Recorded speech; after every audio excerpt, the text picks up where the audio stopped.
Ladies and gentlemen, drivers, gig workers, and everyone in between, welcome to This Week in Rideshare podcast. I'm your host, Jared Hoffa. It is Friday, February 21st, and this week, drivers create their own app, Uber drops commission, and earnings are down. Legal Rideshare breaks it down.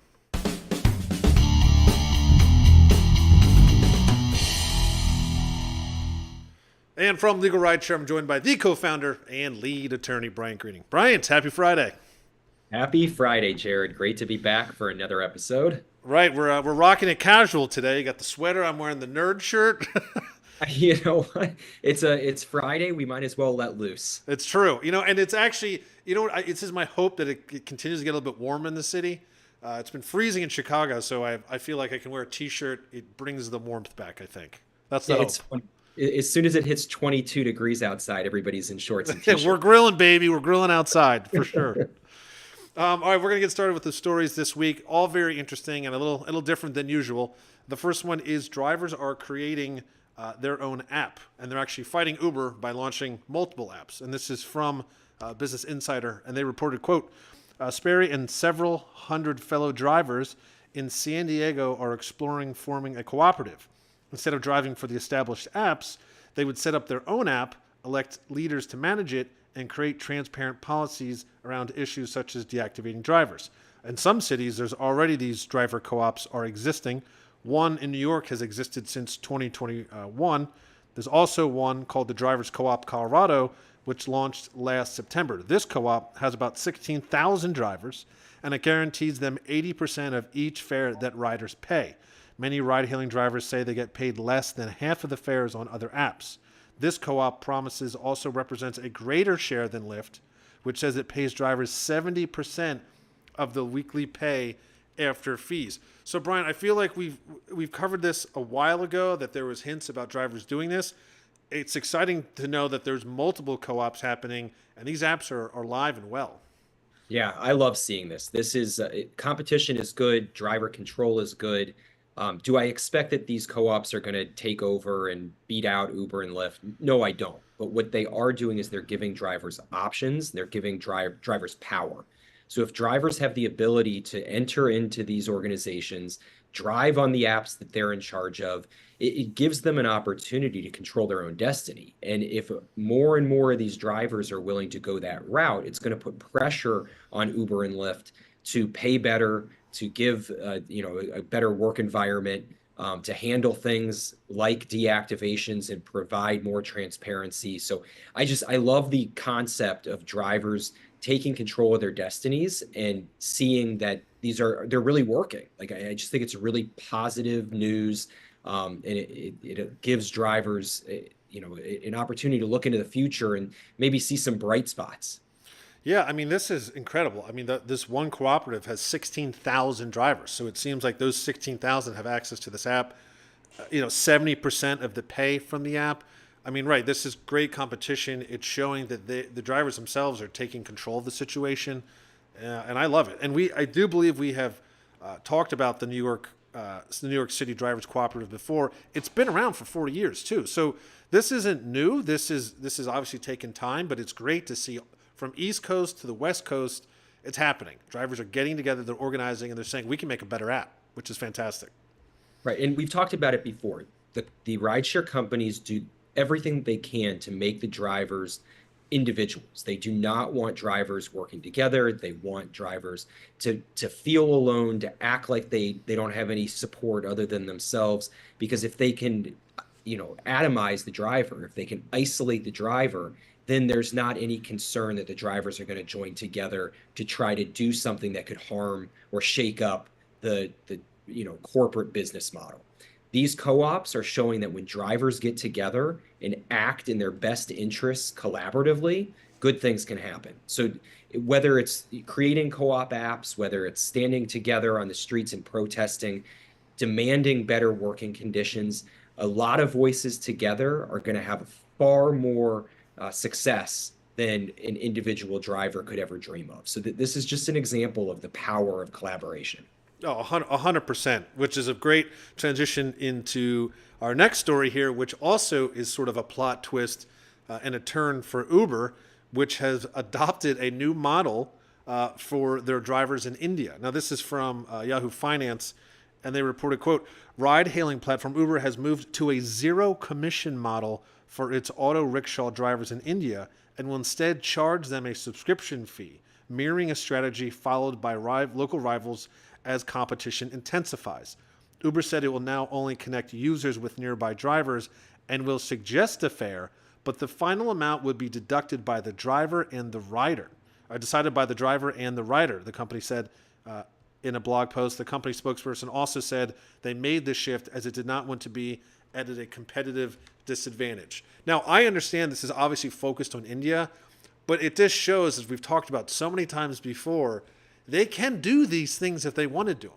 They can let drivers have these benefits and decide the fares and know the fares if they want to, if they feel that they're threatened. And this is a very interesting case here. Yeah, I agree. I think it's really interesting to see that Uber is able to create these changes in their business model at a whim when they decide that they want to, when they decide that they need to. So in the US, obviously the system is set up the way that it is, where Uber controls everything. They set the fares, they connect the passengers, the drivers don't have any say in terms of how much money they're going to earn, how much money a fare is going to cost. That's all Uber. Here, we're seeing a lot of that control being given back to the driver and ultimately also to the rider. They get to negotiate for what they think is a fair deal. When reading this article, I actually thought that a hybrid model might make sense in the US, where if a driver wants Uber to take that role and just kind of give rides and push them forward to, and me as a driver, I'll just keep accepting. That's great. That's something you can opt into.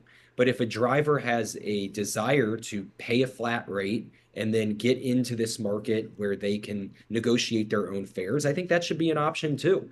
I think there's different systems that work for different types of people, different drivers with different goals. It might be nice to have those options. And perhaps as there's more competition, as we see things like these co-ops that we talked about a few minutes ago popping up, maybe that's something that Uber needs to consider and something that drivers would be interested in latching onto as well. Yeah, and in fact, we have worked and partnered with the rideshare app Rides with the W, and they do this subscription service. That's what they're doing, a very similar thing that what Uber is doing in India.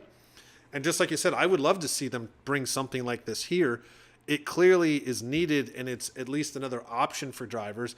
But what is likely to happen is, we're seeing this in India. The local company said we can do a better job than Uber. Uber panicked and said we can't lose this market. This could very well happen in states in the United States where, like as we discussed, these cooperatives go, hey, we can do this better in New York City, and it may change. In a year or two, that may change things. I just don't know, but it's a good sign. It's giving power back to the drivers for sure. Yeah, and just one thing on the classification of the employees that are doing this work. If Uber really believes that its drivers are independent contractors, if that's really a line that they want to draw and stick to, well, this is it. Giving drivers the right to negotiate their own fares and set their own prices, that's what independent contractors do. So right now they're latching on to this independent contractor status. It's the basis of their business model. If they lose the independent contractor status and their drivers are considered employees, it could shake things up to the point where rideshare might not even be viable. Well, if you want the drivers to be independent contractors, let them negotiate their own fares. Let them decide how much they're going to charge and how much they're going to earn. So in India, I think we're seeing the independent contractor model really playing out, and perhaps some of those traits could come back to the U.S. and even strengthen the what Uber's trying to do in terms of employee classification. Yeah, 100%. And to our final story here, we may have discussed this last week, but it's still important to bring up again. Gig workers have worked more but earned less in 2024. Now, this is from Business Insider, and they reported, quote, Uber ride-hailing drivers have saw their earnings in 2024 fall 3.4% on average to $513 a week. And this is according to a study released Tuesday by data from a company Gridwise, which we work with. At the same time, Uber drivers worked 0.8% more hours in 2024. Lyft drivers, meanwhile, worked 5.4% fewer hours, but saw their pay decline at a faster clip of 13.9% to 318 a week. They also talk about DoorDash. Gross weekly earnings rose 4.8% to 240 in 2024. Hourly earnings for those on the app fell, though, as the number of hours that gig workers spent on the app rose 5.2%. I think this is also very interesting about this article. They discussed that tips were much less significant for ride-hailing drivers. Gratuities made up just 10.4% of earnings per the report. So interesting stuff here. Number one, we knew drivers are working more and earning less. Again, we're getting data here saying tips are not the answer. It's not filling the gaps. The article is very interesting, goes into a lot of sectors. It did say there was a local restaurant or local grocery store delivery system that actually has made those gig workers more money, but across the board, it's not looking good. Yeah, this is not a surprise. It's, I appreciate that the data collection, Gridwise does a great job with, putting all these numbers together. It's a sad story, and it's something that we've seen over and over year after year, that drivers are having to work more and they're earning less. And why is that? Well, it is directly related to what the companies are paying. It's not that there's less demand for rideshare. We're seeing rides go up. When we see these earnings reports from Uber and Lyft, we're seeing that there's more rides being requested each quarter. So what is the explanation for why drivers are earning less? It's because they're being paid less. And we need more transparency. We need the companies to really define what drivers earn, how they earn, make sure drivers know what kind of floor there's going to be for their earnings. But more and more drivers are going out there. They're working harder than ever, and they're finding it more and more difficult to earn a living wage and keep a roof over their head. So if driver pay continues to go down, if rideshare becomes less and less viable as a job for the everyday person, then people are going to leave, and the companies are going to be in a really bad situation. They're not going to have enough drivers to field the rides that customers are requesting. So this needs to be sorted out, because if this trend continues, rideshare is in trouble. Yeah, I mean, this data, especially with Lyft, is pretty wild. The drivers worked over 5% less hours in 2024, but saw their pay decline almost 14%. So Lyft has a serious issue here where drivers are making less money and they're working less on the platform. So, Yeah. I don't know how they're going to solve that issue, because they don't have like the Uber Eats and delivery. It seems like since the pandemic, drivers have shifted more towards delivery, and that seems to be making more money. Even according to this data from Gridwise, they had to work more on the app for DoorDash, but they also made 4.8% more too. So it seems like that is sort of helping balance, but I don't know what Lyft's going to do, because they don't have any of that. And if drivers are leaving like that, what's it say for the whole ecosystem? Yeah, no, I think you're exactly right about the Lyft problem. Lyft has never been able to recover from the pandemic. When at the start of 2020, Uber and Lyft were largely seen as equals. Uber's always been the big brother, but Lyft was right there. And once the pandemic hit, people really moved away from Lyft. Lyft didn't do a good job of adapting and diversifying its offerings. Uber did, and I think you're right that as drivers saw that delivery is a nice option. I chimed in a couple seconds ago saying it's a safer option in a lot of ways. You don't have a passenger who you don't know in your car. People moved to the Uber platform in bigger numbers, and that really ate into Lyft's market share. So while this story is about driver pay, and I think we really need to concentrate on that, I think one of the takeaways here is Lyft might be in trouble as well, and we'll see what happens there. Yeah, I would love to see a follow-up to the story, or just see what is happening with Lyft in general, or what their response is, because it clearly seems like drivers are just not driving for Lyft. And it makes sense, because they're making so much, pay's dropping across the board, but for Lyft drivers, it's really dropping. So why would you spend all that time on an app that you're not making any money on? So that's interesting. Very interesting to see what happens with that in the future.